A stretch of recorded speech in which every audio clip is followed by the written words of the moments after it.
بسم اللہ الرحمن الرحیم۔ یہ کاشانہ بصیرت کا آڈیو بک سیکشن ہے اور میں ہوں آپ کے ساتھ ایز اے ریڈر عامر شہانی۔ کتاب اسلوب سیاست پارٹ نمبر 5۔ سوال کیا گیا کہ بہت سے اسلامی ممالک عراق کی اخلاقی اور اقتصادی طور پر حمایت کر رہے ہیں، کیا عراق میں اسلامی حکومت ہے؟ اس کے مقابلے میں ایران کو کسی اسلامی ملک کی کس طور حمایت حاصل ہے؟ جواب: آپ کو معلوم ہونا چاہیے اور آپ مجھ سے زیادہ معلومات رکھتے ہیں کہ اسلامی ممالک یا امریکہ کے زیر اثر ہیں یا روس کے زیر اثر ہیں، اور وہ ممالک جو عراق کی حمایت کر رہے ہیں وہ امریکہ کے زیر اثر ہیں۔ ایک اور سوال کے جواب میں فرمایا کہ آپ کو معلوم ہونا چاہیے کہ اسلام حدود سے بالاتر ہے۔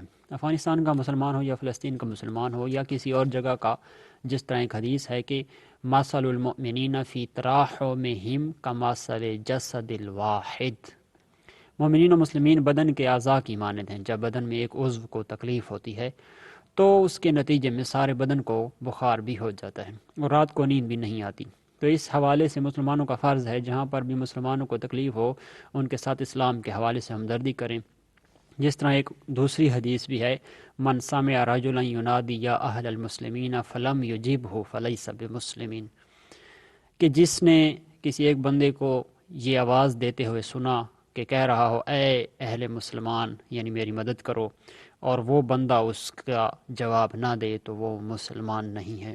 ایک اور حدیث ہے، من اصبح ولا یہتم بامور المسلمین فلیس بمسلم، یعنی جس بندے نے اس حال میں صبح کی کہ وہ مسلمانوں کے امور کا اہتمام نہ کرے تو وہ مسلمان نہیں ہے۔ ہم یہ سمجھتے ہیں کہ دوسرے مسلمانوں کو افغانستان کے مسائل مسلمانوں کی حمایت کرنی چاہیے، تعاون کرنا چاہیے، اور اسلامی ممالک کو بھی تعاون کرنا چاہیے، لیکن یہ تعاون اسلام و خدا اور رسول کی خوشنودی کے لیے ہو، نہ کہ امریکہ یا کسی اور کی خوشنودی کے لیے۔ سوال: مولانا صاحب، آپ الحمدللہ پاکستانی مسلمان ہیں اور آپ کو اس ملک کے حالات کا اچھی طرح سے علم ہے۔ جماعت اسلامی نے پاکستان میں جو شیعہ اور سنی فسادات کروانے کے لیے کردار ادا کیا، اس سے بچاؤ کے لیے کیا تجاویز ہیں؟ جواب: مجھے اس سلسلے میں معلومات نہیں ہے کہ کسی سیاسی جماعت نے، خواہ وہ جماعت اسلامی ہو یا کوئی دوسری جماعت نے، سنی شیعہ فسادات میں کسی قسم کا کردار ادا کیا ہے، اور ہم مذہبی و غیر مذہبی جماعتوں اور ہم سیاسی جماعتوں سے یہ توقع نہیں رکھتے کہ وہ اس قسم کی حرکت کریں۔ آخر میں آپ تمام حضرات کا شکریہ ادا کرتا ہوں اور خداوند متعال سے دعا کرتا ہوں کہ خدا ہم سب کا نگہبان ہو اور ہمیں مظلوم مسلمانوں کی خدمت کرنے کی توفیق عطا کرے، اور ہمارے ملک کے خلاف جو سازشیں ہو رہی ہیں، چاہے وہ امریکہ کے حوالے سے ہوں یا روس کے حوالے سے، ہم ان کو بے نقاب کریں اور ان کو ناکام بنانے کی خدا ہمیں توفیق عطا فرمائے۔ والسلام علیکم ورحمۃ اللہ وبرکاتہ۔ قرآن و سنت کانفرنس چنیوٹ سے قائد شہید کا خطاب۔ بسم اللہ الرحمن الرحیم۔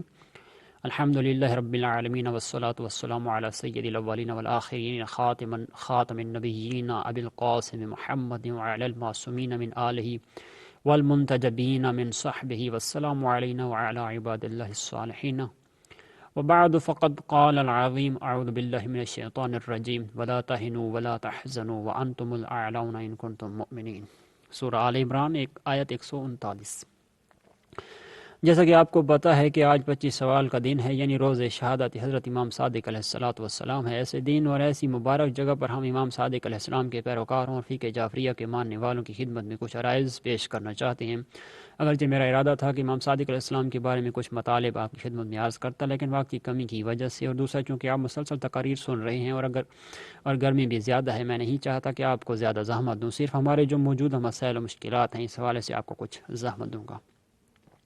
آج سے چند سال پہلے یہاں ایک شخص نے یہ اعلان کیا کہ ہم پاکستان میں اسلامی نظام نافذ کرنا چاہتے ہیں۔ شیعان حیدر کرار کی طرف سے یہ آواز بلند ہوئی کہ اگر پاکستان میں اسلامی نظام نافذ ہونا ہے تو اسے ضرور ہونا چاہیے، کیونکہ یہ ملک اسلام کے نام پر بنا ہے اور اس ملک میں لوگوں نے اسلام کے نام پر قربانیاں دی ہیں، لہٰذا ضروری ہے کہ اس میں اسلامی نظام نافذ ہو۔ لیکن یہ واضح رہے کہ شیعان حیدر کرار کے لیے فقہ جعفر بن محمد علیہ السلام اور فقہ اہل بیت علیہ السلام کے علاوہ کوئی اور فقہ قابل قبول نہیں ہوگی۔ نہ ہم اپنی فقہ کو دوسروں پر مسلط کریں گے اور نہ ہی لوگ ہم سے یہ توقع رکھیں کہ ہم دوسروں کی فقہ کو قبول کریں گے۔ ہم نے 10 سال پہلے آواز بلند کی تھی، آج یہی آواز شیعان حیدر کرار کی جانب سے اس قوت و شدت کے ساتھ بلند ہے کہ پاکستان میں شیعان حیدر کرار کے لیے فقہ جعفریہ کے علاوہ اور کوئی فقہ منظور نہیں۔ ہماری دلی خواہش ہے کہ ہمارے دوسرے بھائی اگر وہ فقہ حنفی کتابیں ہیں تو ان کے لیے فقہ حنفی نافذ کی جائے، اگر وہ مقلد نہیں ہیں تو ان کو اپنے مذہب کے مطابق آزادی ہونی چاہیے، لیکن ہمارا اوڑھنا بھی چھوڑنا اور ہماری زندگی سب اہل بیت علیہ السلام اور ان کے احکام و تعلیمات ہیں۔ ہمیں اہل بیت کی تعلیمات کے علاوہ اور کوئی بھی چیز منظور نہیں، جیسا کہ ہمارے برادر بزرگوار نے فرمایا کہ پاکستان میں ہم اسلامی نظام چاہتے ہیں اور اسلامی نظام قرآن و سنت کی روشنی میں ہو، اور وہ سنت جو خود ہمارے بھائی نے اس وقت تشریح کی ہے۔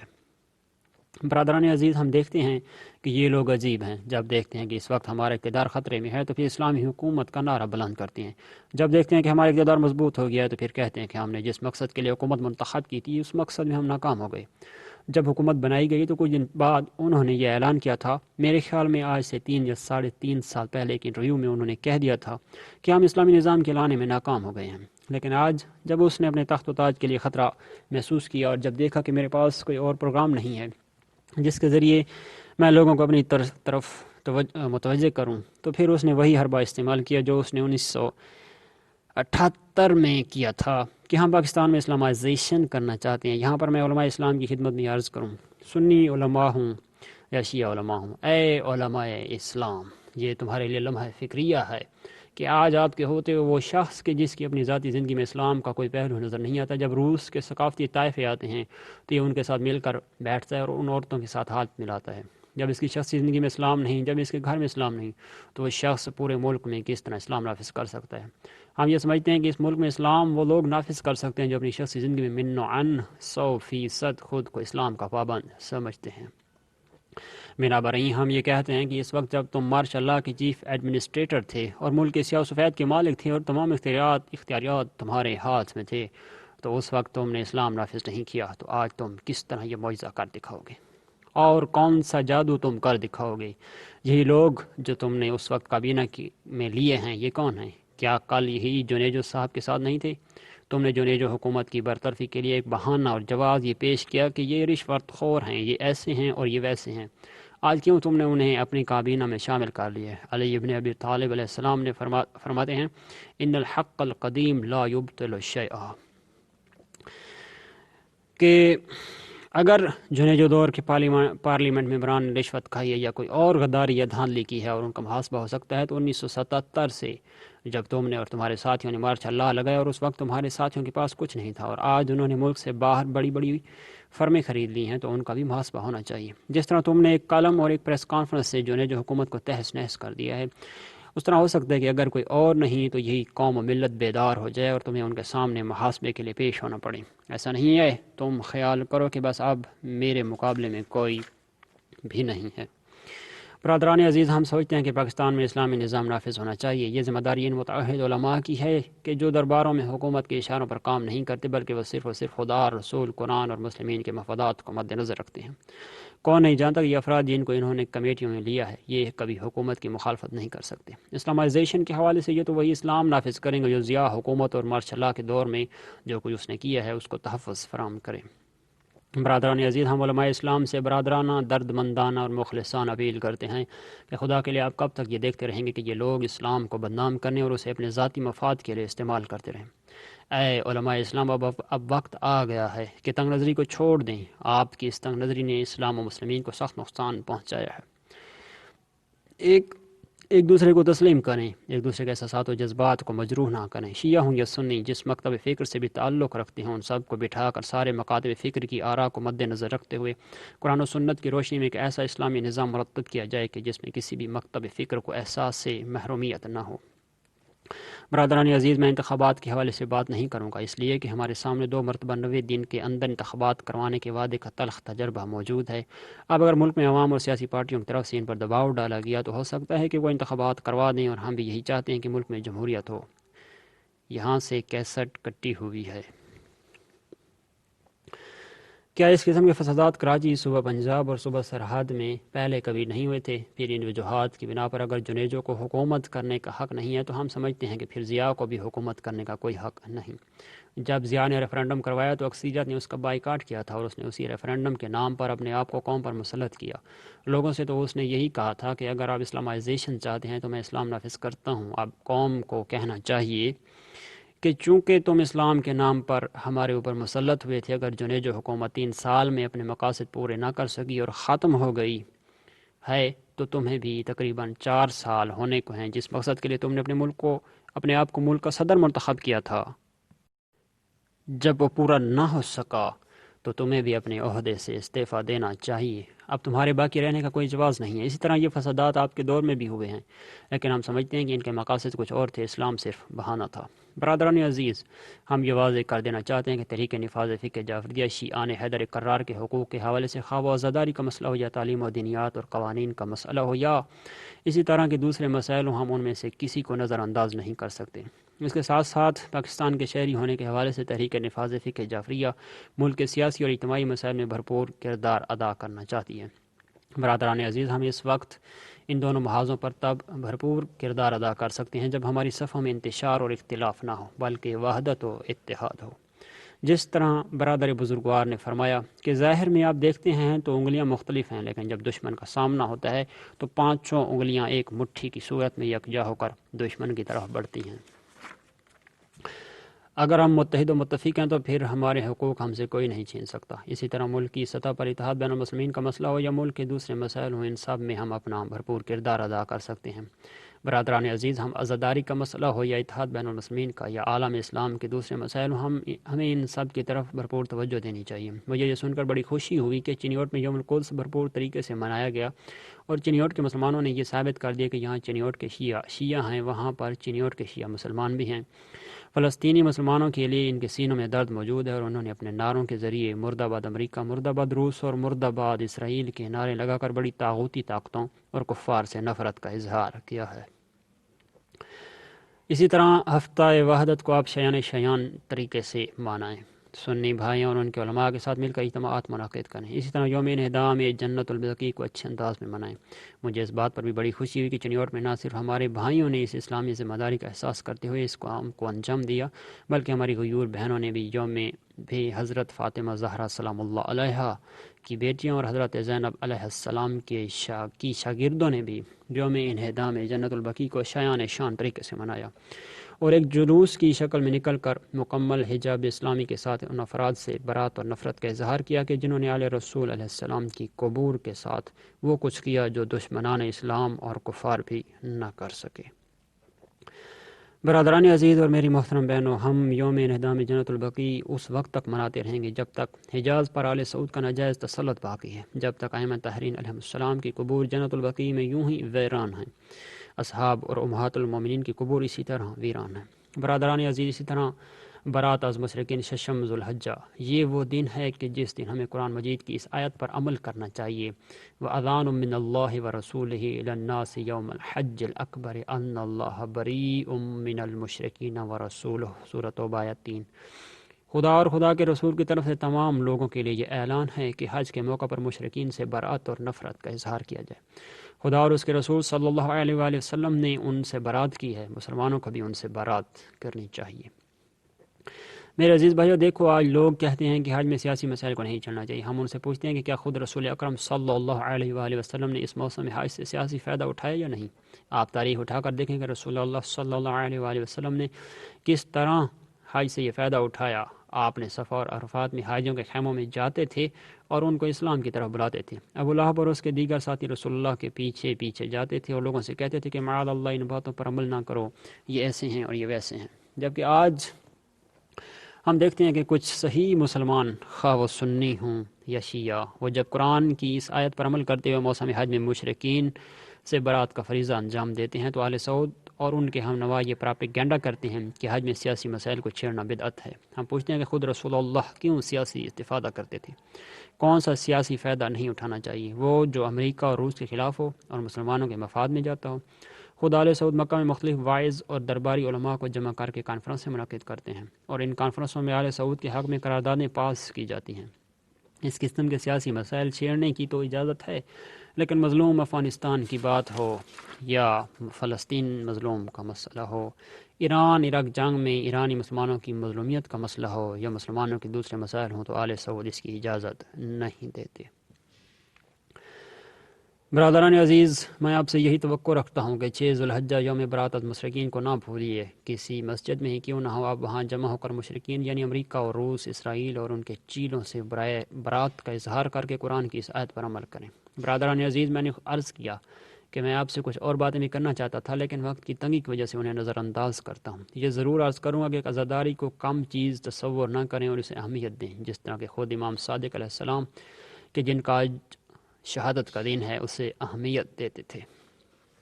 برادران عزیز، گلگت کے حوالے سے یہ عرض کروں گا کہ وہاں جو کچھ ہوا ہے اس کا آپ کو علم ہے، لیکن ایک قصہ میں آپ کو سناؤں۔ ہمارا ایک دوست ہے جو 4 صدہ کا ہے اور اس کا تعلق اہل سنت کے گھرانے سے ہے۔ وہ اس واقعہ کے بعد کوہستان گیا تھا، وہاں پر کچھ لوگوں کے ساتھ اس کی باتیں ہوئیں۔ وہ بتا رہے تھے کہ داسو کے جو چلاس سے اس طرف ہے وہاں کا ایک جوان انہیں ملا، اس کے ساتھ ان کی بات چیت ہوئی۔ اس نے کہا کہ دیکھو ہمارا یہ علاقہ کتنا بہترین علاقہ ہے، سرسبز پہاڑ، درخت اور دریا، سب کچھ یہاں موجود ہے، لیکن جنگ کی وجہ سے ہمارا یہ علاقہ تباہ ہو رہا ہے۔ پھر خود اس شخص نے گلگت کی جنگ کا آنکھوں دیکھا حال سنایا۔ میں نے پورا واقعہ تو بیان نہیں کر سکتا کیونکہ بہت طولانی ہے۔ اس نے کہا کہ ہمیں اس جنگ کی اطلاع ملی تو ہمارے بزرگوں نے کہا کہ یہ جھوٹ ہو سکتا ہے، تم لوگ صبر کرو، ہم اس کی تحقیقات کرتے ہیں۔ لیکن نوجوان جذبات میں آ گئے اور انہوں نے گھروں میں سے جو بھی اسلحہ تھا وہ لیا اور ڈاٹسن ٹرک اور بس وغیرہ غرض جو چیز بھی ملی اس کے ذریعے لشکر کی صورت میں گلگت روانہ ہو گئے۔ یہاں میں عرض کروں گا کہ دیکھو گلگت میں 2 بھائیوں کا مسئلہ تھا، سنی ہو یا شیعہ۔ حق تو یہ تھا کہ تیسرے بھائی کو آ کر وہاں ان کے درمیان صلح کروانی چاہیے تھی، لیکن افسوس کہ کوہستان والوں نے ان کے درمیان آ کر نہ صرف صلح نہیں کروائی بلکہ ان لوگوں کو جو گلگت سے کئی کلومیٹر دور تھے اور ان کا جنگ سے کوئی واسطہ نہیں تھا پر حملہ کر کے ان کے تقریباً 13 گاؤں کو متاثر کیا اور 3 بڑے بڑے گاؤں مسمار کر دیے، گھروں کو جلا دیا، سامان لوٹ لیا اور وہاں تقریباً 70 سے زیادہ افراد شہید کر دیا۔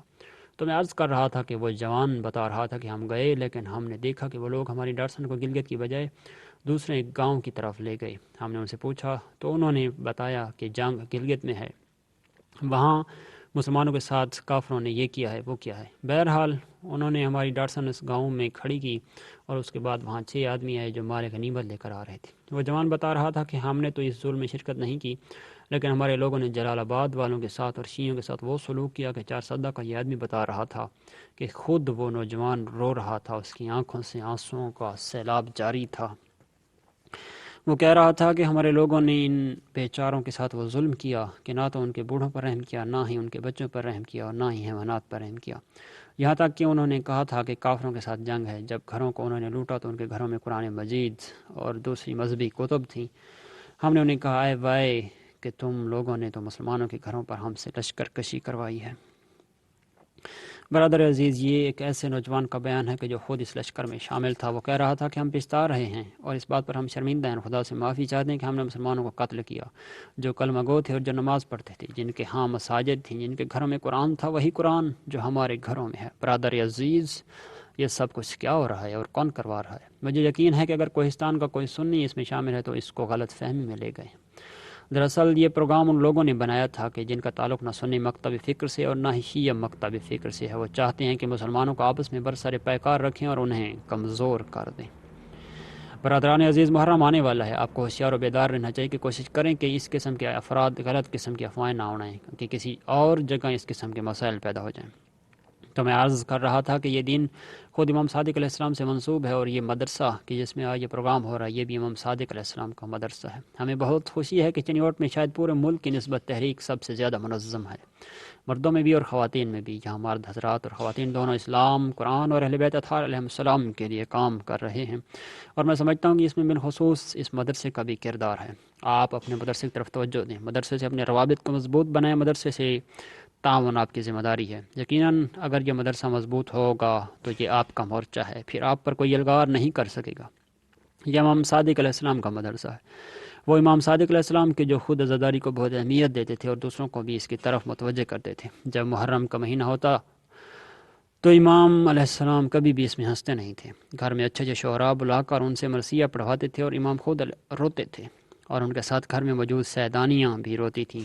ایک مرتبہ جب امام علیہ السلام کے گھر میں آگ لگ گئی تو آگ لگ جانے کے بعد اسی دن یا دوسرے دن جب مولا اپنے اصحاب کی محفل میں تشریف لائے تو امام محزون اور ناراحت تھے، پریشانی کے آثار آپ کی پیشانی مبارک سے ظاہر تھے۔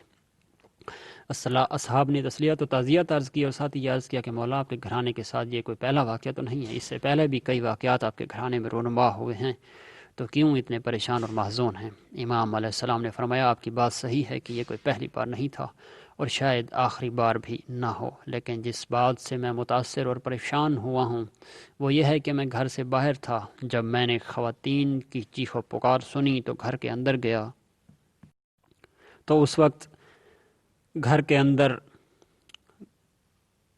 تو اس وقت گھر میں آگ لگ چکی تھی۔ میں نے دیکھا کہ خواتین افراتفری کی عالم میں تھیں، کوئی جلتے ہوئے کمرے سے نکل رہی تھی تو کوئی باہر بیٹھی رو رہی تھی۔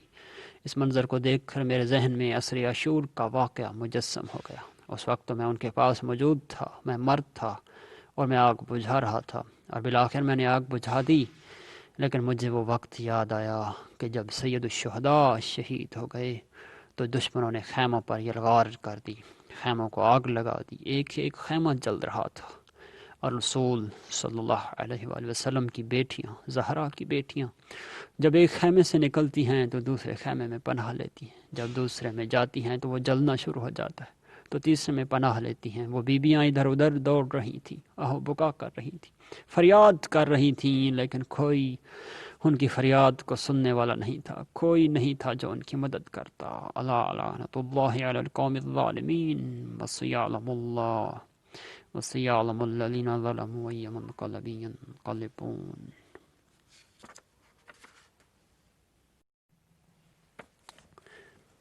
شہید حسینی کی پریس کانفرنس۔ بسم اللہ الرحمن الرحیم۔ 1980 کو قائد ملت جعفریہ مفتی جعفر حسین مرحوم نے ملت جعفریہ کے حقوق اور مطالبات منوانے کے لیے اسلام آباد میں ایک عظیم الشان شیعہ کنونشن بلوایا، جس کے نتیجے میں حکومت نے 6 جولائی 1980 کو مفتی صاحب مرحوم کے ساتھ یہ معاہدہ کیا کہ فقہ حنفیہ کے ساتھ ساتھ فقہ جعفریہ کو بھی نافذ کیا جائے گا، اور عشر و زکوٰۃ کے سلسلے میں جاری ہونے والے آرڈیننس میں شیعہ فقہ کے مطابق ضروری ترمیم کر دی جائے گی، اور مستقبل میں بننے والے قوانین میں بھی شیعوں کے لیے فقہ جعفریہ کے مطابق قانون وضع کیا جائے گا۔ مگر افسوس کہ حکومت اپنے کیے وعدے کی عملی طور پر خلاف ورزی کر رہی ہے۔ ہم آپ صحافی حضرات کے ذریعے حکومت کو آگاہ کرنا چاہتے ہیں کہ اسلام آباد معاہدے پر عمل کرتے ہوئے شیعوں کو ان کی فقہ کے مطابق زندگی گزارنے کی پوری آزادی دی جائے، اور جو بھی آرڈیننس جاری ہو اس میں فقہ جعفریہ کا ضرور لحاظ رکھا جائے۔ حکومت معاہدہ اسلام آباد پر عمل کرتے ہوئے شیعوں سے زائد مالیات وصول کرنے سے پرہیز کرے۔ حکومت اسلامی یونیورسٹی اسلام آباد سے شیعہ اور بریلی مکتب کے 2 اسکالروں کا جو اخراج کیا ہے انہیں فوری طور پر اپنے عہدوں پر واپس بلایا جائے، اور فرقہ وارانہ تعصب پھیلانے سے پرہیز کرے۔ ہماری تحریک صرف اور صرف شیعوں کے لیے فقہ جعفریہ کے نفاذ کے لیے، اور یہ کسی بھی مسلمان فرقہ کے خلاف نہیں ہے۔ لہذا حکومت کے اہلکار، اخبار یا غیر ذمہ دار افراد جو ہماری تحریک کو فرقہ واریت کا غلط رنگ دینے کی کوشش کرتے ہیں، ہم اس کی سختی سے مذمت کرتے ہیں۔ ہم امام خمینی کی رہبریت کو پیش نظر رکھتے ہوئے روس اور امریکہ دونوں کو اسلام اور مسلمانوں کا دشمن سمجھتے ہیں، اور مسلمانوں کے تمام مسلمہ فرقوں کو اتحاد بین المسلمین کے سچے دل سے دعوت دیتے ہیں۔ ہم حکومت سے پرزور مطالبہ کرتے ہیں کہ قادیانیوں کو صرف الفاظ اور اخباری بیانات تک نہیں بلکہ صحیح معنوں میں غیر مسلم اور غیر قانونی قرار دے کر اسرائیل کے اس جاسوسی اڈے کو بند کریں۔ ہم امریکہ کی خلیج میں مداخلت کرنے کی دھمکیوں کی سخت مذمت کرتے ہیں۔ ہم افغانستان اور فلسطین اور لبنان اور کشمیر کے مظلوم مسلمانوں کی آزادی کی تحریکوں کی بھرپور حمایت کرتے ہیں۔ ہم ہندوستان میں مسلمانوں کی قتل عام کی بھرپور مذمت کرتے ہیں۔ ہم عراق کو جارح جانتے ہوئے اس کی مذمت اور ایران کی مکمل حمایت کا اعلان کرتے ہیں۔ والسلام علیکم ورحمۃ اللہ وبرکاتہ۔ سوال ریکارڈ نہیں ہو سکا۔ جواب: جب عشر و زکوٰۃ سے شیعوں کو مستثنیٰ کیا گیا تو اس کے بعد ہمیں تازہ اطلاعات ملی ہیں کہ بعض جگہوں پر شیعہ زمینداروں سے کئی گنا زائد مالیہ لیا جا رہا ہے۔ اس کو ہم انتقامی کارروائی سمجھتے ہیں۔ حکومت شیعوں کو پاکستان کے شہری سمجھتے ہوئے اگر دوسرے شہریوں سے بھی زائد مالیات وصول کرتی ہیں تو ہم بھی پاکستانی شہری ہونے کے ناطے زائد مالیات ضرور دیں گے، لیکن صرف اس لحاظ سے کہ ہم عشر و زکوٰۃ نہیں دے رہے تو اس کے مقابلے میں ہمارے زمینداروں پر زائد مالیہ لگاتے ہیں۔ اس کو ہم 6 جولائی 1980 کے معاہدے کی خلاف ورزی سمجھتے ہیں، اور یہ ایک انتقامی کارروائی ہے، اس کے لیے ہم کبھی تیار نہیں ہیں۔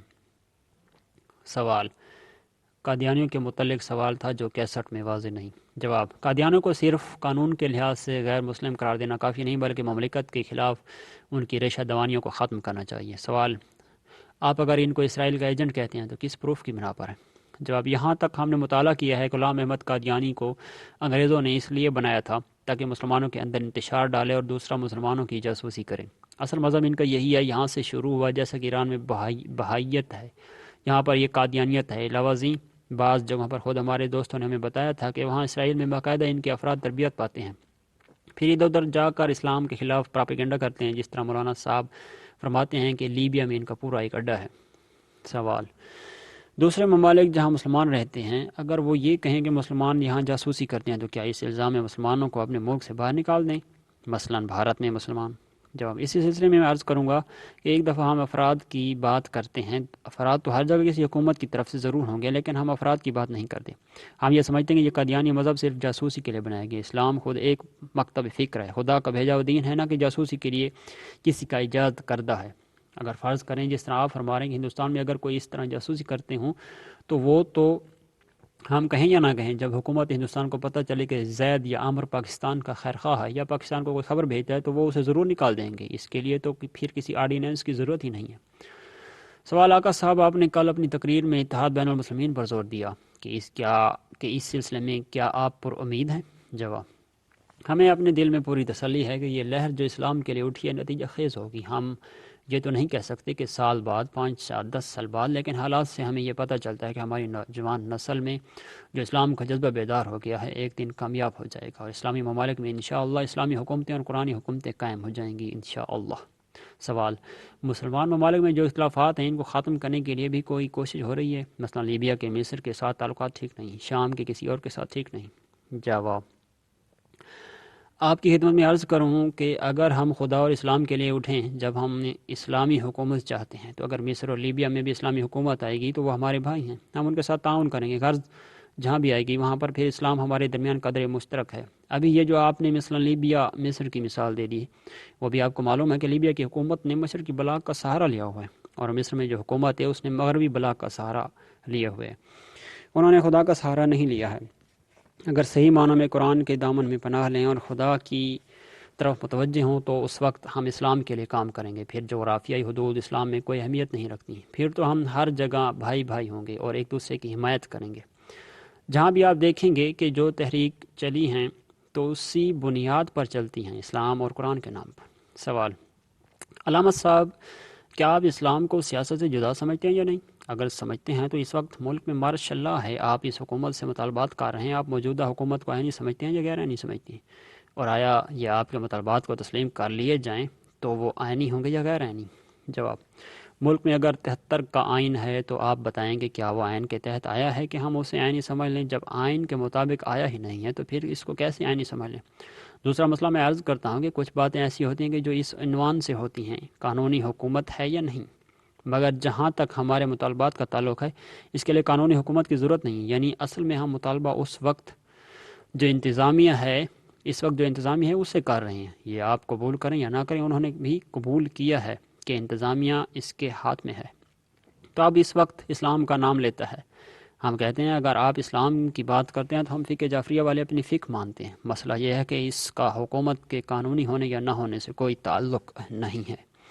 سوال: علامہ صاحب، ہمارے نالج کے لیے بتائیے کہ ایران میں کون سا فقہ نافذ ہے؟ جواب: ایران میں جناب علی جہاں پر اکثریت ہے وہاں پر ان کے لیے فقہ جعفریہ، اور جہاں پر سنی اکثریت ہے مثلا کردستان میں وہاں ان کے لیے فقہ شافعی، اور جہاں پر فقہ حنفی والے زیادہ ہیں وہاں پر باقاعدہ فقہ حنفی کے مطابق فیصلے کیے جا رہے ہیں۔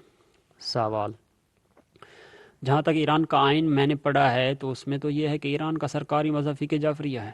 جواب: اس کے متعلق تقریباً 4 سال پہلے کا واقعہ ہے، آپ کو یاد ہوگا کہ بلوچستان میں کچھ فسادات ہوئے تھے، پھر امام خمینی نے ڈاکٹر ندوی اور کچھ افراد کو مامور کیا کہ آپ بلوچستان جائیں، وہاں سے صحیح جائزہ رپورٹ مجھے دیں۔ یہاں وہ علماء کے ساتھ ملے، علماء نے یہی بات کی تھی کہ مثلا قانون میں صرف فقہ جعفریہ ہے جبکہ ہم یہاں پر فقہ حنفیہ والے رہتے ہیں۔ پھر ڈاکٹر ندوی یہاں سے جا کر امام خمینی کے پاس چلے گئے، امام خمینی کو ساری رپورٹ پیش کی تو امام خمینی نے فرمایا کہ جب بھی اس قانون پر کچھ لکھا جائے گا تو اس کے لیے جہاں پر سنی اکثریت رہتی ہے اہل سنت کے لیے اپنی اپنی فقہ، اگر فقہ شافعی والے ہیں ان کے لیے فقہ شافعی نافذ کیا جائے گا، اور جہاں پر فقہ حنفیہ والے ہیں وہاں پر فقہ حنفی۔ یہ امام خمینی کا آرڈر ہے، ان دنوں کے اخبارات کا بھی آپ مطالعہ کر سکتے ہیں، ریڈیو ٹیلی ویژن پر بھی نشر ہوا، ذرائع ابلاغ سب میں انہوں نے نشر کر دیا، اور عملاً بھی ایسے ہی ہے۔ آج صبح بھی علماء سے بحث ہو رہی تھی کہ کردستان سے ایک عالم آئے تھے، اس پر جب ہمارے بعض سنی حضرات نے اعتراض کیا تھا تو خود انہوں نے کہہ دیا تھا کہ ہمارے کردستان میں فقہ شافعی کے مطابق سب فیصلے کیے جا رہے ہیں اور ہمیں اپنے مذہب کی پوری آزادی ہے۔ سوال: جہاں تک مسلمانوں کو کمزور کرنے کا تعلق ہے تو آپ سمجھتے ہیں کہ اس میں امریکہ اور روس کا کیا مشترکہ مفاد ہے؟ جواب آپ کو یہ معلوم ہے کہ روس تو بالکل مذہب کا دشمن ہے، اور مغرب امریکہ ہے یا امریکہ کے ساتھ دوسرے جو ان کے اتحادی ہیں وہ مذہب کو اس حد تک چاہتے ہیں کہ جب تک وہ کمیونسٹوں کی جارحیت کا مقابلہ کر سکتے ہیں، یعنی اپنے مفاد کے لیے مذہب چاہتے ہیں، ورنہ وہ مذہب جس میں وَلَن يَجْعَلَ اللَّهُ لِلْكَافِرِينَ عَلَى الْمُؤْمِنِينَ سَبِيلًا کہ اللہ نے کافروں کو مسلمانوں پر کوئی اختیار نہیں قرار دیا ہو، اس کو وہ نہیں مانتے۔ وہ تو کہتے ہیں کہ مذہب سیاست سے جدا ہے، امریکہ اپنے لیے میدان کھلا رکھنا چاہتا ہے تاکہ وہ مسلمانوں کو کمزور کر کے ان کے مفادات کو لوٹ لیں۔ روس اور امریکہ دونوں متفق ہیں، جیسا کہ آپ دیکھ رہے ہیں کہ عملی طور پر افغانستان میں ہمارے جو بھائی شہید ہو رہے ہیں ان کے سروں پر روسیوں کی گولیاں گر رہی ہیں۔ لبنان میں جو حشر ہو رہا ہے وہ کون کر رہا ہے؟ یہاں امریکہ ہے۔ ایران پر جنگ کس کے اشارے پر مسلط کی گئی؟ بڑی طاقتوں کے اشاروں پر۔ بڑی طاقتیں آج بھی مثلاً میزائل وغیرہ دے رہے ہیں کہ دونوں طرف مسلمان کمزور ہوں، جس سے اسرائیل، امریکہ اور روس کو فائدہ پہنچے۔ سوال: اب جو ہم امریکہ کے نزدیک ہیں، اس حوالے سے آپ کا کیا خیال ہے؟ جواب: چاند ایک کے بغیر اکثر مسلمان حکومتیں مشرقی یا مغربی بلاک کے ساتھ وابستہ ہیں۔ آپ خود بھی جانتے ہیں کہ کون کس کے ساتھ مربوط ہے، یہ مسلمانوں کی کمزوری ہے۔ ہم اس دن کے انتظار میں ہیں جب مسلمان عالم اپنی مستقل حکومتیں قائم کر لیں اور خدا پر ان کا اعتقاد ہو، یعنی خدا کو سپر طاقت مانیں، امریکہ کے اثر سے بھی آزاد ہوں، روس کے اثر سے بھی آزاد ہو جائیں، جیسے کہ صدر اسلام رسول اکرم صلی اللہ علیہ وآلہ وسلم نے اسلامی حکومت کا قیام فرمایا۔ اس وقت ایران کی جو حکومت تھی، نہ اس پر ان کا اعتماد تھا اور نہ سلطنت روم پر، بلکہ وہ دونوں سپر طاقتوں سے آزاد تھے۔ سوال: آپ کا کیا خیال ہے کہ ایران عراق کی جنگ کیسے ختم ہو سکتی ہے؟ جواب: یہ ایسے ختم ہو سکتی ہے کہ تمام مسلمان جارح کو جارح اور مجروح کو مجروح کہیں۔ اب تک جو فیصلہ نہیں ہو رہا ہے صرف اس لیے کہ وہ جارح کو جارح اور ظالم کو ظالم نہیں کہتے۔ سوال: جناب، یہ شیعہ بریلوی مکتب فکر کیا ہے؟ جواب: شیعہ اور بریلوی الگ الگ فکر ہیں۔ اسلام آباد میں جو یونیورسٹی ہے اس میں شیعہ طلبہ کا داخلہ ممنوع ہے۔ شیعہ استاد سید ذاکر حسین شاہ اور ایک دوسرے استاد جو بریلوی مکتب فکر سے تھے، ان دونوں کو وہاں سے نکال دیا گیا ہے۔ ہم یہ کہتے ہیں کہ جو بھی پاکستانی طالب علم ہو وہ پاکستانی حیثیت رکھتا ہے، خواہ وہ شیعہ ہو، خواہ بریلوی ہو، خواہ جو بھی ہو، اسے وہاں داخلہ ملنا چاہیے، اور یہ جو اساتذہ کو نکال دیا گیا ہے ان کو واپس بلایا جائے۔ سوال: آیا بریلوی طلبہ کو بھی داخلہ نہیں ملتا؟ جواب: بریلوی طلبہ کے بارے میں مجھے تفصیلی اطلاعات نہیں ہیں، لیکن ایک اسکالر کو نکال دیا گیا، اسی کے متعلق میں نے خود تحقیق کی، اخبارات میں بھی کئی مرتبہ بیانات آئے ہیں۔ سوال: فیصل یونیورسٹی کو سعودیہ ہی گرانٹ دے رہا ہے؟ جواب: بات یہ ہے کہ میں نے جو تحقیقات کی ہیں ان کے مطابق پاکستان کا اپنا سرمایہ بھی وہاں خرچ ہوتا ہے۔ اگر آپ نے کوئی گرانٹ یا عطیہ دی ہے تو بھی آپ کو ہمارے اندرون ملک یونیورسٹی میں مداخلت کا حق حاصل نہیں ہوتا، اور یہ کہیں کہ فلاں فکر والے وہاں داخلہ لے سکتے ہیں، فلاں نہیں لے سکتے، فلاں اساتذہ پڑھا سکتے ہیں، یہ ہمارے اندرونی معاملات میں مداخلت تصور ہوگی۔ سوال: جامعۃ الازہر میں تو ایسی کوئی صورتحال نہیں ہے؟ جواب: نہیں، وہاں پر ایسا نہیں ہے۔ وہاں پر ہر فقہ والے تعلیم پاتے ہیں، بلکہ وہاں پر تو فقہ جعفریہ بھی پڑھائی جاتی ہے۔ مرحوم شیخ شلتوت جو جامعۃ الازہر کے بہت بڑے مفتی گزرے ہیں، 4 سال پہلے فوت ہو گئے، ان کا تاریخی فتویٰ ہمارے پاس موجود ہے، اگر آپ کو چاہیے تو آپ کو بھیج سکتے ہیں۔ انہوں نے باقاعدہ فتویٰ دیا ہے کہ جس طرح 4 فقہوں پر عمل جائز ہے، اسی طرح فقہ جعفریہ پر بھی عمل جائز ہے۔ ان کا یہ تاریخی فتویٰ عالمی شہرت رکھتا ہے۔ سوال: آپ نے زکوٰۃ کا کہا ہے، بینکوں میں جو بیان حلفی دے اس کی زکوٰۃ کی کٹوتی نہیں ہوتی، اس کے باوجود آپ کہتے ہیں کہ ہمارے مطالبات تسلیم نہیں کیے گئے۔ جواب: ہم نے یہ کہا ہے کہ عشر و زکوٰۃ سے ہم کو مستثنیٰ قرار دے دیا گیا تھا، ہم زکوٰۃ کے منکر نہیں ہیں۔ زکوٰۃ کا جو منکر ہے وہ کافر بن جاتا ہے، مرتد بن جاتا ہے۔ ہم زکوٰۃ دیتے ہیں، اور زکوٰۃ چونکہ عبادت ہے اور عبادت میں قربتاً اللہ کی نیت شرط ہے۔ جب مجھے پتہ ہی نہیں کہ آپ ہمارا مال لے کر کیا تصرف کریں گے تو میری زکوٰۃ ادا نہیں ہوگی۔ دوسرا، عشر فقہ جعفریہ کے مطابق نہیں ہے، اس لیے ہمیں 6 جولائی 1980 کے معاہدے کے ذریعے انہوں نے مستثنیٰ کر دیا تھا، اور اب اس کی انتقامی کارروائی یہ کی جا رہی ہے کہ شیعہ زمینداروں سے زائد مالیہ لیا جا رہا ہے۔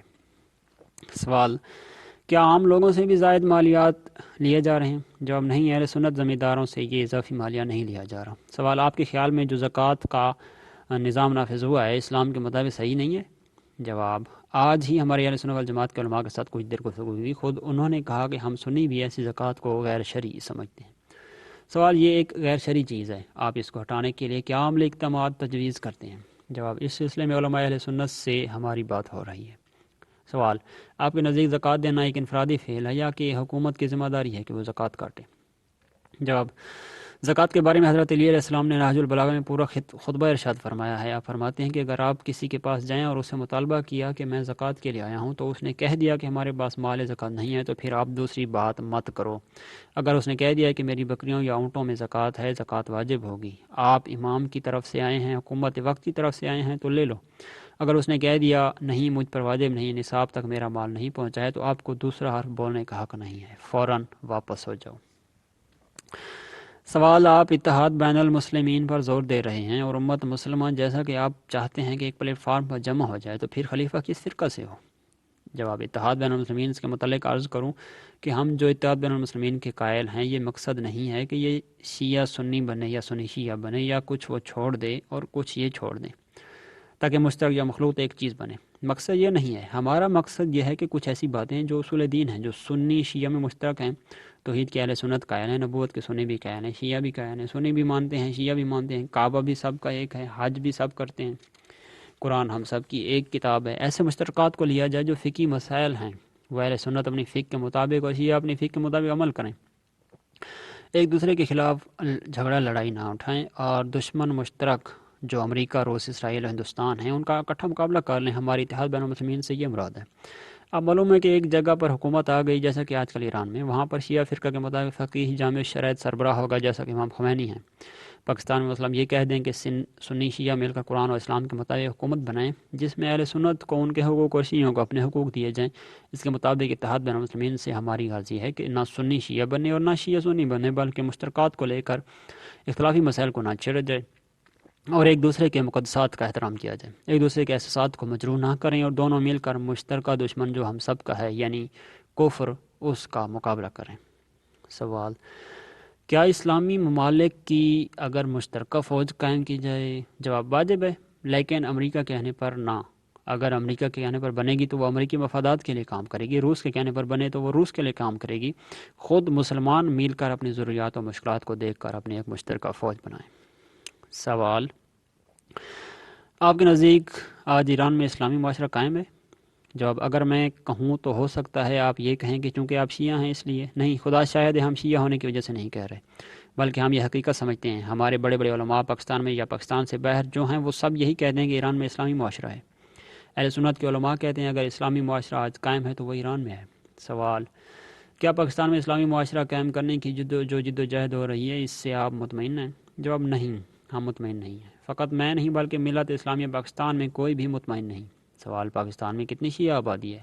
جواب، آبادی 2 سے 3 کروڑ کے درمیان ہے۔ سوال، درمیان سے کیسے کٹی ہوئی ہے؟ یہ سوال واضح نہیں۔ جواب، ہم آپ کے مقدسات کا احترام کریں، آپ ہمارے مقدسات کا، اگر ہم ایک جگہ جمع ہو جاتے ہیں، آپ اپنی فقہ حنفی کے مطابق دست بستہ نماز پڑھیں، میں فقہ جعفریہ کے مطابق ہاتھ کھول کر نماز پڑھوں، دشمن مشترکہ جب پاکستان پر حملہ کرتا ہے تو ہم مورچے میں بیٹھ کر اکٹھا ان کا مقابلہ کریں انشاءاللہ، جیسے کہ لبنان کی مثال ہے، اسی طرح دوسری جگہوں پر بھی ممکن ہے۔ سوال، اگر یہ اتحاد ہوا تو سیاسی پلیٹ فارم پر ہو سکتا ہے، دینی پلیٹ فارم پر تو نہیں ہو سکتا؟ جواب، دینی پلیٹ فارم پر آپ کو فقہ حنفی کے مطابقت کرنی پڑے گی اور مجھے فقہ جعفریہ کی۔ اس میں تو درست ہے صلح صفائی سے زندگی کے لیے پلیٹ فارم پیدا ہو جائے۔ آخر آپ اندازہ لگائیں کہ بعض جگہوں پر شیعہ سنی کے خلاف اور سنی شیعہ کے خلاف کفر کے فتویٰ کے سے لڑائی جھگڑا ہو جاتا ہے۔ اسلام ہمیں اس کی اجازت دیتا ہے؟ نہ سنی کا اسلام دیتا ہے نہ شیعہ کا۔ شیعہ امام صادق علیہ السلام کو اپنا چھٹا امام مانتے ہیں۔ اس بزرگوار کا قول ہے کہ اہل سنت کا کوئی مریض ہو جائے تو آپ اس کی عیادت کرو، اگر کوئی فوت ہو جائے تو تشییع جنازہ میں جاؤ، ان کے ساتھ نماز پڑھو، اور فرماتے ہیں کہ جو بھی کلمہ لا الہ الا اللہ محمد الرسول اللہ پڑھتا ہے وہ مسلمان ہے، اس کا خون اور مال سب کچھ آپ پر حرام ہے۔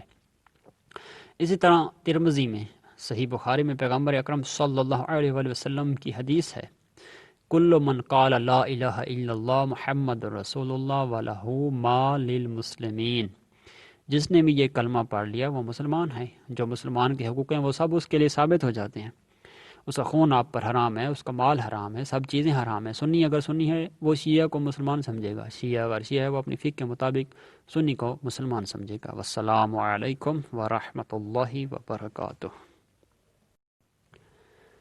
بھوانا ضلع جھانگ میں شہید حسینی کا خطاب۔ بسم اللہ الرحمن الرحیم، الحمد للہ رب العالمین والصلاة والسلام علی سید الاولین والآخرین خاتم النبیین ابی القاسم محمد وعلی آلہ الطیبین الطاہرین المعصومین الہداۃ المہدیین وبعد فقد قال العظیم اعوذ باللہ من الشیطان الرجیم ان تنصروا اللہ ینصرکم ویثبت اقدامکم۔ آپ کی خدمت میں میں اپنے آپ کو حاضر پا کر مجھے بڑی خوشی ہوئی ہے۔ آپ کا مجھ پر احسان ہے کہ آپ نے مجھے موقع فراہم کیا کہ میں آپ کی خدمت میں حاضر ہو کر نزدیک سے آپ کی زیارت کر سکوں اور اس کے ساتھ موجودہ حالات کے متعلق کچھ رائے عرض کروں۔ برادر عزیز، آپ حالات دیکھ رہے ہیں ملکی سطح پر بھی اور بین الاقوامی سطح پر بھی۔ آپ دیکھتے ہیں کہ حکومت آپ کے خلاف کس طرح معاندانہ رویہ رکھتی ہے۔ ہم محرم میں جو فسادات ہو گئے ہیں، جہاں پر بھی یہ فسادات ہوئے ہیں، وہاں میں ان فسادات میں حکومت کے نقش پا نظر آتے ہیں، اور بعد میں بھی جو کچھ حکومت نے کرنا تھا اس نے کیا۔ اس کے بعد جب ہمارے ذمہ دار افراد کا صوبائی سطح پر یا مرکزی سطح پر حکومت سے رابطہ قائم ہوا تو حکومت نے وعدہ کیا کہ جو کچھ ہوا ہے، جو کچھ نقصانات ہوئے ہیں، ہم ان کا سدباب کریں گے، معاوضہ دیں گے۔ وہ محرم اور اب ربیع الثانی کا مہینہ گزر رہا ہے، اب تک انہوں نے اپنے کیے وعدے کو وفا نہیں کیا۔ یہ ہیں حکومت کے وعدے، اور وہ افراد جن کو خود حکومت شرپسند کہتی ہے ان کی سرپرستی بھی کر رہی ہے، اور ہمیں آہ اور اف تک کہنے کی اجازت نہیں دیتی۔ ان حالات میں ہمارا اور آپ کا فریضہ کیا ہو سکتا ہے؟ یہ رویہ انہوں نے ہمارے خلاف کیوں اختیار کیا ہوا ہے؟ ہمارے لیے آج پاکستان میں سب سے اہم مسئلہ شیعوں کے خلاف مہم ہے۔ تقریریں کرتے ہیں، پمفلٹ شائع کرتے ہیں، ہینڈ بل تقسیم کرتے ہیں، ان میں لکھا ہوتا ہے کہ یہ شیعہ فلاں فلاں ہیں۔ حکومت نے اب ان سے یہ معاہدہ کر لیا ہے، اس کی کیا وجوہات ہیں؟ آیا ہم قرآن کے منکر ہیں؟ نہیں۔ کیا ہم معاد اور قیامت کے منکر ہیں؟ نہیں۔ آیا ہم دوسرے اسلامی شاعر اور تعلیمات اسلامی کے منکر ہیں؟ نہیں، بلکہ ہم ان سے بڑھ کر ان چیزوں پر ایمان و اعتقاد رکھتے ہیں۔ بس یہ کیا مسئلہ ہے؟ اس کے سوا اور کچھ نہیں کہ ہم پاکستان میں اتحاد بین المسلمین کا نعرہ بلند کر چکے ہیں۔ ہم کہتے ہیں کہ کسی کے ساتھ زیادتی نہ ہو، ہر مکتب فکر کو اپنے اپنے اصولوں کے مطابق مذہبی عقائد و عبادات میں پوری آزادی حاصل ہونی چاہیے، سوائے اس کے کہ ہم کہتے ہیں کہ اے شیعہ تیرا دشمن سنی نہیں ہے، اور اے سنی تیرا دشمن شیعہ نہیں ہے۔ اے مسلمان، اے شیعہ، اے سنی، تم سب کا دشمن کفر ہے، امریکہ ہے، روس ہے، اسرائیل ہے، ہندوستان ہے۔ سوائے اس کے ہمارا کیا جرم ہے؟ ہمارا اس کے علاوہ اور کیا قصور ہے؟ ہم چونکہ یہ کہتے ہیں کہ سنی سنی بن کے رہے اور شیعہ شیعہ بن کے رہے، ہر دو انقلابی اصولوں کی خاطر، مشترک اقدار کی خاطر، بیضہ اسلام کے تحفظ کی خاطر ایک مورچے میں بیٹھ کر مشترک دشمن کا مقابلہ کریں۔ بس اگر ہمارا جرم یہ ہے تو یہ واضح ہے کہ یہ جو سزا ہمیں دی جا رہی ہے یہ کسی مسلمان کی طرف سے نہیں، کسی سنی کی طرف سے نہیں، یہ استعمار و سامراج و کفر کی طرف سے، جس کے خلاف ہم چاہتے ہیں کہ مسلمان متحد ہو جائیں۔ وہی استعمار جس نے اپنے اپنے ایجنٹ پیدا کیے ہیں، مذہبی حلقوں میں بھی اور سیاسی حلقوں میں بھی، ہر محاذ پر انہوں نے ہمارے خلاف جد و جہد شروع کر رکھی ہے، اور حکومت کی جو امریکہ کی خوشنودی کے لیے سب کچھ کر رہی ہے اس پر بھی یہ واضح ہے۔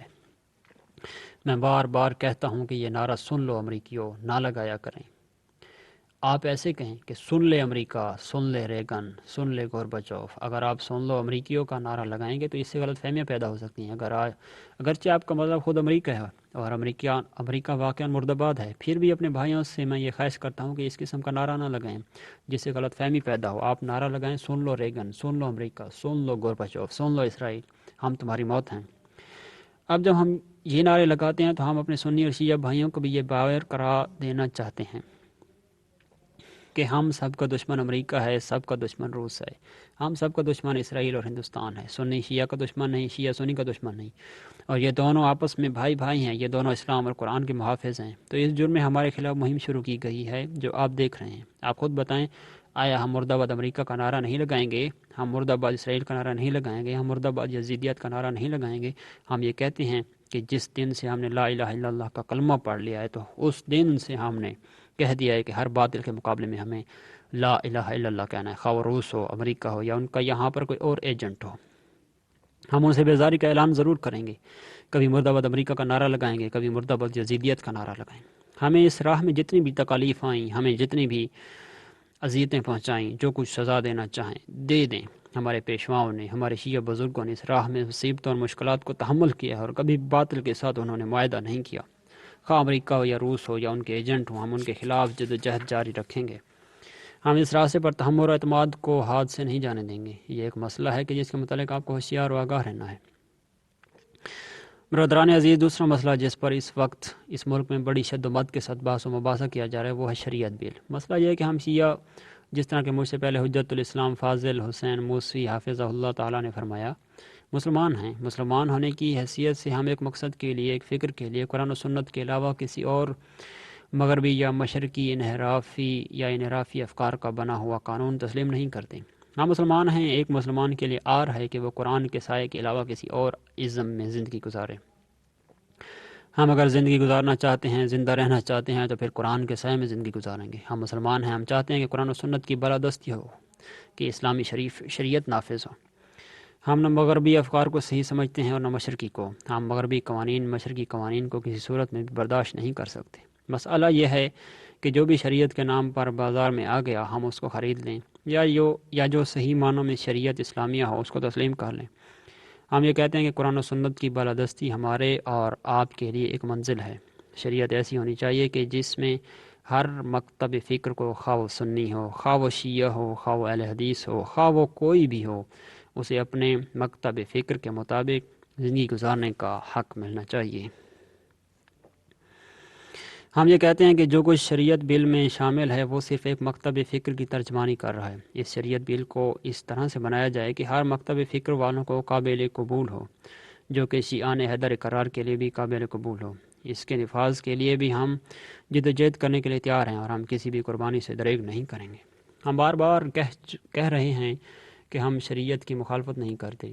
اس موجودہ شریعت بل میں ترامیم کی جائیں کہ جس میں وسعت ہو۔ ہمارے دوسرے بھائی تنگ نظری کو چھوڑ دیں، شیعوں کو تسلیم کر لیں کہ شیعہ مسلمانوں کا ایک فرقہ ہے، اور وہ جس طرح پاکستان کے بنانے میں شیعوں کے تعاون کے محتاج تھے، آج پاکستان کو شیعہ سنی دونوں بھائیوں نے مل کر بنایا ہے، اور متعدد مواقع پر مل کر انہوں نے قربانیاں دے کر اس ملک کی حفاظت کی ہے۔ اس کے بعد بھی اگر پاکستان کو آپ متحد مستحکم دینا چاہتے ہیں تو پھر آپ کو شیعوں کو تسلیم کرنا ہوگا اور شیعوں کے حقوق کو تسلیم کرنا ہوگا۔ برادران عزیز، ہم یہ کہتے ہیں کہ جب پاکستان کے بنانے میں ہمارا کردار ہے تو ہمیں اپنا حق دیا جائے۔ یہ کتنا ظلم ہے کہ پاکستان کی ایک یونیورسٹی میں شیعہ طلبہ کے لیے داخلے بند ہو گئے ہیں۔ آیا یہ ظلم نہیں ہے؟ آیا یہ خلاف اسلام نہیں ہے؟ آیا ایسی یونیورسٹی جس میں مسلمان طلبہ کے داخلے پر پابندی ہو، آیا اس کو آپ اسلامی کہہ سکتے ہیں؟ اسلام آباد میں اسلامی یونیورسٹی میں شیعہ اور بریلوی طلبہ کے داخلے پر پابندی ہے۔ آیا یہ مسلمان ملک ہے یا نجدی ملک ہے؟ اگر اسلامی ملک ہے تو پھر سارے مسلمانوں کے مفادات کو تسلیم کرنا چاہیے، نہ یہ کہ صرف نجدیوں کو یا مثلا فلاں سیاسی پارٹی کے ساتھ جو مربوط ہیں ان طالب علموں کو اس یونیورسٹی میں داخلہ ملے۔ شیعہ جوان اور بریلوی جوان جو دونوں مسلمان ہیں ان کو اس یونیورسٹی میں داخلہ نہیں ملتا ہے۔ اس قسم کی انتظامیہ اس قسم کے حکمران پر تعجب ہے۔ وعدہ تو اسلام کا کیا تھا، لیکن 2 سال حکومت کو پورے ہونے والے ہیں۔ یہ جو کاروائیاں کر رہی ہے، جس طریقے سے یہ آگے بڑھ رہی ہے، یہ سب ضد اسلام ہے۔ حالانکہ یہ حکومت اسلام کے نام پر آئی تھی، ریفرینڈم میں اسلام کے نام پر لوگوں کو سوال نامہ پیش کیا تھا، اور خود انہوں نے اپنے آپ کو 5 سال کے لیے اسلام کے نام پر صدر بنا لیا۔ اس پاکستان میں کوئی مرد نہیں ہے، کوئی مسلمان نہیں ہے کہ ان سے سوال کرے کہ یہاں پر تم کس نام سے آئے تھے اور آج تم نے اسلام کے لیے کیا کیا ہے۔ عیاشی، بدمعاشی اور عریانیت عام ہو گئی ہے۔ ضد مذہب، ضد حیا، ضد غیرت چیزیں ملک میں عام ہو رہی ہیں۔ ملک میں امن نہیں ہے، لوگ اپنی چادر و چار دیواری کے اندر محفوظ نہیں ہیں۔ کچھ دن پہلے سندھ میں گیا تھا، وہاں ایک شہر کے ایک محلے میں گیا تو اس محلے میں اکثریت شیعہ تھی۔ میں نے اکثر گھروں کو دیکھا کہ ان پر تالے پڑے ہوئے ہیں۔ پوچھا کیا مسئلہ ہے تو انہوں نے بتایا کہ کئی مسلح ڈاکوؤں نے گھروں سے بچوں کو اٹھایا اور ان کو ماؤں کے سامنے قتل کر دیا ہے، اور لوگ دیکھتے ہیں کہ ان کی ناموس، ان کی غیرت، ان کی جان، ان کا مال محفوظ نہیں ہے تو سب لوگ وہاں سے ہجرت کر کے چلے گئے ہیں۔ یہ میں نے خود اپنی آنکھوں سے دیکھا۔ یہ ملکی صورتحال ہے۔ ادھر آپ دیکھتے ہیں کہ ہندوستان کا وزیر اعظم ایک ہندو ہے جو اس وقت ہمیں چیلنج کر رہا ہے، ہماری طرف سے کوئی تسلی بخش جواب نہیں دیا جا رہا۔ دوسرے ممالک میں آپ بھی دیکھ رہے ہیں اکثر مسلمان مہاجرین بن گئے ہیں، اگر گھروں سے ان کو نکال دیا گیا ہے۔ فلسطینیوں کو آپ دیکھ رہے ہیں ان کے ساتھ کیا کیا گیا ہے۔ لبنان کے لوگوں کو ان کے گھروں سے نکال دیا گیا ہے، افغانستان کے مسلمانوں کو نکال دیا گیا ہے۔ اکثر و بیشتر مسلمان مہاجر بن کر امریکہ اور روس، اسرائیل اور جرمنی کے سامنے بھکاری بن گئے۔ میں زیادہ بات نہیں کرنا چاہتا، ہم خود جن بعض مسائل سے دوچار ہیں یہ کیوں ہیں؟ ہم کہتے ہیں کہ ہم مسلمان ہیں، ہم یہ کہتے ہیں کہ ہم شیعہ ہیں، لیکن ہمارے گھروں میں کیا واقعی اسلام ہے؟ آیا ہمارے معاشرے میں تشیع ہے؟ آیا ہمارے گھروں میں فقہ جعفریہ ہے؟ کیا ہم حقیقی طور پر مسلمان ہیں؟ ہمارے مسائل، ہمارے مشکلات ہیں؟ اگر ہم صحیح طور پر مسلمان بن جائیں اور صحیح معنوں میں شیعہ بن جائیں اور ہم خدا کے لیے اٹھ کھڑے ہوں تو پھر خود خدا نے وعدہ کیا ان تنصروا اللہ ینصرکم ویثبت اقدامکم، اگر تم خدا کے لیے اٹھ جاؤ تو خدا تمہاری مدد کرے گا۔ آیا آپ نے دیکھ لیا ہے کہ جس طرح مولانا مفتی صاحب نے فرمایا کہ آج سے تقریباً 6-7 سال پہلے جب امریکہ کے سفارت خانے کو ایران کے جوانوں نے قبضے میں لے لیا اور وہاں موجود امریکی جاسوسوں کو یرغمال بنا لیا، یہاں سے کیسٹ کٹی ہوئی ہے۔ اگر ایران کے مسلمانوں نے شکست کھائی ہوتی تو آج ایران کی طرف سے وفود امریکہ جاتے اور ان سے کہتے کہ ہمارے ساتھ تعلقات قائم کرو، لیکن اس میں امریکہ نے شکست کھائی کہ انہوں نے اپنے نمائندے خفیہ طور پر ایران بھیجے اور ذلت کے ساتھ ان سے کہا کہ ہمارے ساتھ تعلقات قائم کرو۔ مسئلہ تعلقات کا تھا، لہٰذا امام نے فرمایا کہ یہ اتنی کامیابیاں تمہیں حاصل ہوئی ہیں، یہ کامیابی ان میں سب سے بڑی کامیابی ہے۔ سامراج امریکہ اپنی شکست پر پردہ ڈالنے کے لیے اور اپنی ذلت کو چھپانے کے لیے دوسرے رنگ دے رہا ہے، یعنی اسلحے کا، حالانکہ اسلحہ کا اس میں کوئی مسئلہ نہیں تھا اور نہ ہے۔ امریکہ چاہتا تھا کہ ایران کے ساتھ تعلقات قائم کرے۔ ریگن اور بش نے متعدد مواقع پر اس کا اظہار کیا۔ زبانی طور پر وہ نہیں کہتے کہ ایران سپر پاور ہے، لیکن ذہنی طور پر انہوں نے اقرار کیا ہے کہ ایران دنیا کی سپر طاقت بن گیا ہے۔ پوری دنیا کے ذرائع ابلاغ، ریڈیو، ٹیلی ویژن، ہر جگہ جہاں آپ جاتے ہیں اسی پر بحث و مباحثہ کرتے ہیں کہ یہ کیوں ہے اور یہ مسئلہ کیا ہے۔ جیسا کہ میں نے عرض کیا کہ امریکہ ایران کے ساتھ تعلقات قائم کرنا چاہتا تھا، لیکن دوسرا رنگ جو اسے دیا گیا ہے یہ غلط ہے۔ وہ چاہتے ہیں کہ لوگوں کو بتائیں کہ اسلحہ کا مسئلہ تھا، تعلقات کا نہیں تھا۔ دوسرا مقصد اس کا یہ تھا، اور یہ یقینی بات ہے کہ انشاءاللہ جلد آپ کو مبارکباد دی جائے گی کہ کربلا کا راستہ کھل گیا ہے۔ امریکہ کو یقین ہو گیا ہے کہ اتنی کوشش کے باوجود اس جنگ میں عراق کو شکست ہوگی۔ اب انہوں نے یہ شوشہ چھوڑ دیا ہے تاکہ لوگ یہ نہ کہیں کہ ایران امریکہ، روس، فرانس، ہندوستان اور شیوخ عرب کے ساتھ لڑ رہا ہے اور اب سب کو ایران نے شکست دے دی ہے تو یہ ان کے لیے ذلت ہے، لہٰذا ان کے لیے یہاں فاتح ایران کے ساتھ ہاتھ ملانا مشکل ہو گیا ہے۔ اس لیے انہوں نے یہ شوشہ چھوڑ دیا ہے تاکہ لوگوں سے کہہ سکیں کہ ہم تو اس جنگ میں ایران کی مخالفت نہیں کر رہے تھے، بلکہ ہم نے تو اسے بڑھ کر اسلحہ دیا ہے۔ اپنی کمزوری پر پردہ ڈالنے کے لیے یہ شوشہ چھوڑا گیا ہے۔ اس کا مقصد یہ ہے کہ آج ایران کا انقلاب ایک شیعی انقلاب نہیں ہے، یہ ایک اسلامی انقلاب ہے۔ یہاں سے کیسٹ کٹی ہوئی ہے۔ اب اگر کسی کو بدنام کرنا ہو تو صرف یہ کہہ دیں کہ اس کے اسرائیل کے ساتھ روابط ہیں تو وہ بدنام ہو جائے گا۔ اب ایران کا کوئی مقابلہ نہیں کر سکتا ہے۔ ایران کے اسلامی انقلاب نے اپنے لیے راستہ کھول لیا ہے۔ یہاں سے کیسٹ کٹی ہوئی ہے۔ یہاں پر بھی انہوں نے یہ شوشہ چھوڑ دیا ہے کہ یہ اسلحہ جو ایران تک پہنچا ہے یہ اسرائیل کے ذریعے پہنچا ہے، یعنی ان کا مقصد یہ تھا کہ اسرائیل کے ذریعے ہم ایران کو بدنام کریں، لیکن ہم یہ کہتے ہیں کہ اے سامراج، اے امریکہ، اے بدبخت، تجھے پتہ نہیں ہے کہ تمہارا یہ اسلحہ زنگ آلود ہو گیا ہے اور اس سے فائر نہیں ہو سکتا۔ لیکن الحمدللہ ریگن کچھ کہتا ہے، اس کا خصوصی مشیر کچھ اور کہتا ہے، اس کا فوجی جنرل کچھ اور کہتا ہے۔ یہ دلیل ہے اس بات پر کہ ایران حق پر ہے اور یہ باطل پر ہیں اور جھوٹ کے پاؤں نہیں ہوتے، اس لیے ان میں اختلاف ہو گیا ہے۔ برادران اسلامی، یہ ایران ایک مضبوط طاقت کیسے بنا؟ ایران کے پاس ایٹم بم ہے؟ نہیں۔ ایران کے پاس جدید اسلحہ ہے؟ نہیں۔ بس یہ قدرت اور طاقت کے جس سے انہوں نے وائٹ ہاؤس کو ہلا کر رکھ دیا ہے، یہ انہیں کہاں سے ملی ہے؟ یہ انہیں اوپر سے ملی ہے، ایمان سے ملی ہے، اعتقاد کے ذریعے سے حاصل ہوئی ہے۔ خود خدا فرماتے ہیں ان ینصرکم اللہ فلا غالب لکم، کہ اے مسلمان اگر خدا تمہاری مدد کرے گا تو پھر کوئی بھی تم پر غالب نہیں آ سکتا۔ لہٰذا میں آپ کی خدمت میں یہی عرض کروں گا کہ ہاں، اگر ہم خدا کے لیے اٹھیں، ہم بھی ایمان کا جذبہ لے کر میدان میں آ جائیں، ہم بھی ذاتی مفادات کو چھوڑ دیں، مادی مفادات کو نظر انداز کر دیں، صرف اور صرف اسلام کی خاطر، رسول اکرم صلی اللہ علیہ وآلہ وسلم کی خاطر، اہل بیت اطہار علیہ السلام کی خاطر میدان میں آ جائیں، کفر کبھی بھی ہمارے سامنے نہیں ٹھہر سکے گا۔ لیکن بدبختی ہماری یہی ہے کہ ہمارے درمیان اختلاف ہے۔ شیعوں کی صفوں میں آپ دیکھ رہے ہیں اختلاف ہے، علماء کی صفوں میں اختلاف ہے، مساجد پر اختلاف، امام باڑوں پر اختلاف، مجالس پر اختلاف، دوسری جگہوں پر ہمارے درمیان غلط فہمیاں، گروہ بندیاں اور دھڑا بندیاں ہیں۔ انہیں اختلافات کی وجہ سے اور ذاتی مفادات کو مد نظر رکھنے کی وجہ سے ہم ان حالات سے دوچار ہوئے ہیں۔ اگر ہم عزت کے ساتھ رہنا ہے، اگر ہم عظمت حاصل کرنا چاہتے ہیں، اگر ہم وقار کے ساتھ زندگی گزارنا چاہتے ہیں تو پھر ہمیں چاہیے کہ ہم ہر قسم کے اختلافات کو بھول جائیں، ہم سب کے سب اللہ کی رسی کو مضبوطی سے تھام کر قرآن و اسلام و اہل بیت اطہار علیہ السلام کی خوشنودی کی خاطر میدان میں آ جائیں۔ جی، میں آپ کی خدمت میں عرض کروں گا کہ اے برادران عزیز، وَاعْتَصِمُوا بِحَبْلِ اللَّهِ جَمِيعًا وَلَا تَفَرَّقُوا، یہ بھی عرض کروں گا وَلَا تَنَازَعُوا فَتَفْشَلُوا وَتَذْهَبَ رِيحُكُمْ، اور آپس میں جھگڑا نہ کرو ورنہ ہمت ہار جاؤ گے اور تمہاری ہوا اکھڑ جائے گی۔ یہ بھی عرض کروں کہ جس قوم میں اختلاف و انتشار پیدا ہو گیا وہ قوم کامیابی کا راستہ نہیں دے سکتی۔ آپ قرآنی تعلیمات پر عمل کرتے ہوئے اپنے ذاتی مفادات کو قومی مفادات پر قربان کر دیں اور سرخرو ہو جائیں۔ آخر میں ایک دفعہ آپ سب بھائیوں بہنوں کا تہ دل سے شکر گزار ہوں کہ آپ نے ہمیں موقع دیا کہ اپنے احساسات و جذبات کا اظہار کر سکوں۔ خداوند متعال سے دعا کرتے ہیں کہ خدایا ہمیں اپنی اپنی کمزوریوں سے آگاہ فرما اور پھر ان کی اصلاح کرنے کی توفیق عنایت فرما۔ خدایا محبت اہل بیت جو آپ کی عظیم نعمت ہے اس سے ہمیں محروم نہ فرما، پہلے زیارت حسین اور پھر شفاعت حسین علیہ السلام نصیب فرما۔ خدایا اسلام و مسلمان کو متحد و متفق فرما۔ خدایا جو بھی مسلمانوں کے درمیان نفاق ڈالتا ہے، مایوسی پھیلاتا ہے، ان کو نابود فرما۔ خدایا مسلمانوں کو آپس میں متحد و متفق اور ان کو عظمت عطا فرما۔ خدایا حضرت امام خمینی کا سایہ ہمارے سروں پہ قائم و دائم فرما۔ حضرت ولی عصر عجل اللہ فرجہ شریف کے ظہور میں تعجیل فرما۔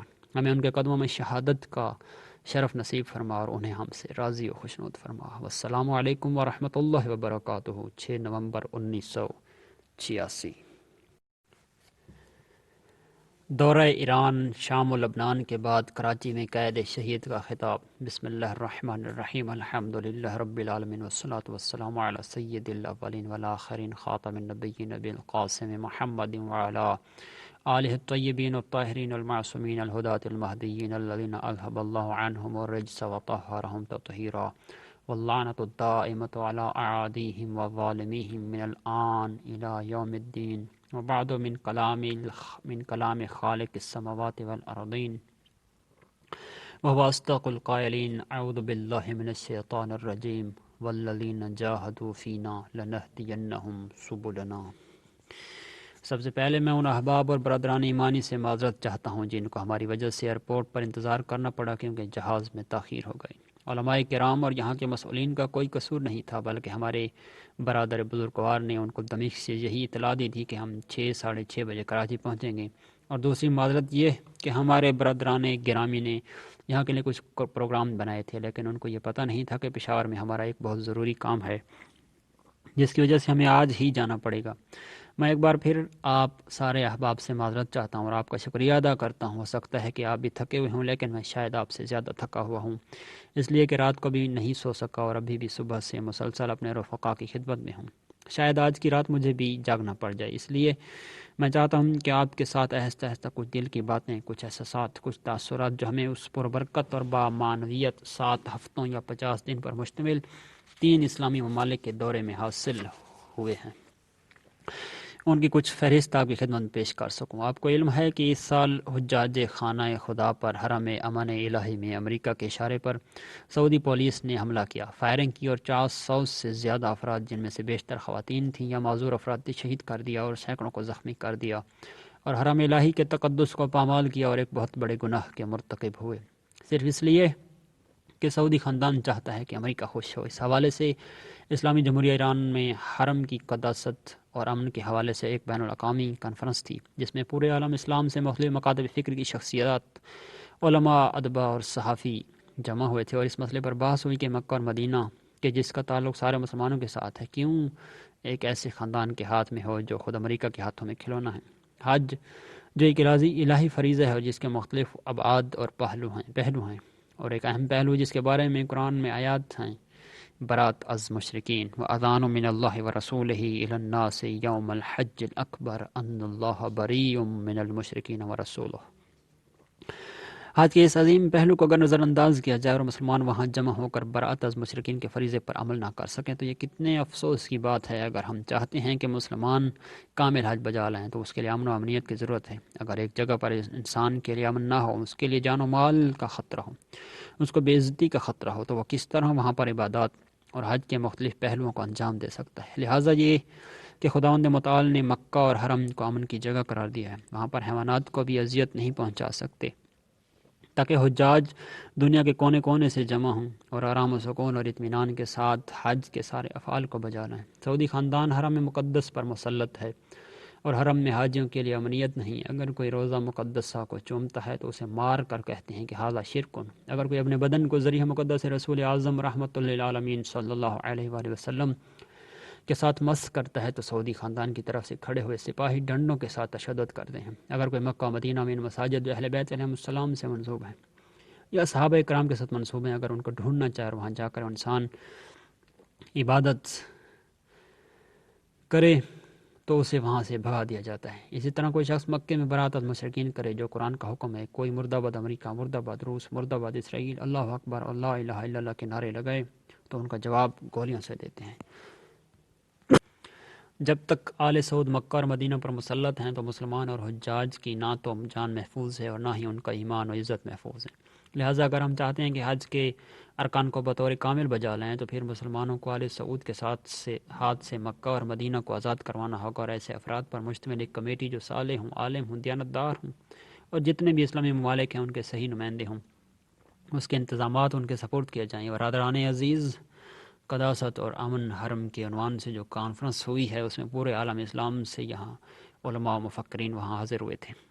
یہاں پر میں ایک جملہ معترضہ آپ کی خدمت میں عرض کروں گا، خصوصاً وہ جو اہل بیت علیہ السلام کے ساتھ اپنے آپ کو وابستہ سمجھتے ہیں۔ ویسے تو سب مسلمان اپنے آپ کو اہل بیت علیہ السلام کے ساتھ وابستہ سمجھتے ہیں، لیکن بہرحال جو لوگ فقہ کے لحاظ سے اپنے آپ کو اہل بیت علیہ السلام کے ساتھ وابستہ سمجھتے ہیں، اور جو لوگ اپنے آپ کو منتظر مصلح جہان عالم اسلام حضرت مہدی علیہ السلام سمجھتے ہیں، ان کی خدمت میں یہ قصہ سناتا ہوں تاکہ ان کو پتہ چلے کہ ہم کہاں ہیں۔ قوم میں ہمارے ایک استاد بزرگوار ہیں جن کا نام ایت اللہ محسن حرم پناہی مدظ اللہ العالی قید شہید کے استاد مرحوم ہو چکے ہیں، جو کہ ایک علمی اور باتقوی شخصیت ہیں۔ جب میں ابھی قوم گیا تو قوم کے مراجع، اساتذہ اور بزرگان کی خدمت میں حاضر ہوا، اور وہ بھی ہمیں ملنے کے لیے آئے۔ ہم دوبارہ ان کی خدمت میں گئے تو اتفاقی طور پر انہوں نے مجھے یہ قصہ سنایا۔ مجھے خدا نے توفیق دی اور اس سال حج سے مشرف ہوا، اور انہوں نے یہ فرمایا کہ آپ کو علم ہے کہ انقلاب کے دنوں میں باقاعدگی کے ساتھ جلسے جلوسوں میں شرکت کیا کرتا تھا، لیکن الحمدللہ انقلاب کامیاب ہو گیا ہے۔ ہمارے نوجوان سڑکوں پر زیادہ ہیں، لہٰذا اب میں قوم میں جلوسوں میں شرکت نہیں کرتا۔